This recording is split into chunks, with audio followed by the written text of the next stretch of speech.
Une étape est passée, mais le plus dur reste à faire. Après le feu vert du Conseil constitutionnel, il reste désormais aux opposants à la privatisation d'aéroports de Paris à rassembler les 4,7 millions de signatures pour provoquer un référendum. Il appartient au Conseil constitutionnel d'organiser la vérification du bon déroulement de cette collecte de signatures. Et le ministère de l'Intérieur agit dans ce cadre-là sous l'autorité du Conseil constitutionnel comme un opérateur. Mais avec cette première utilisation depuis sa création, le référendum d'initiative partagée donne lieu à plusieurs polémiques.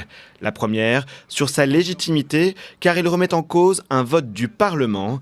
Il y a quelques jours, c'est le Premier ministre qui s'est inquiété de l'utilisation de ce RIP. Ça pose une vraie question sur la place qu'on accorde à la démocratie représentative, car après plus d'une centaine d'heures de débats en commission et en séance à l'Assemblée et au Sénat, après qu'une majorité des représentants du peuple se sont exprimés et ont adopté le texte, une minorité est capable de bloquer pendant au moins 9 mois, et peut-être un peu plus, l'application d'un texte voté.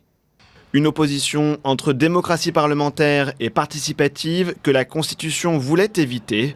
L'article 11 dispose en effet que ce type de référendum, je cite, ne peut avoir pour objet l'abrogation d'une disposition législative promulguée depuis moins d'1 an.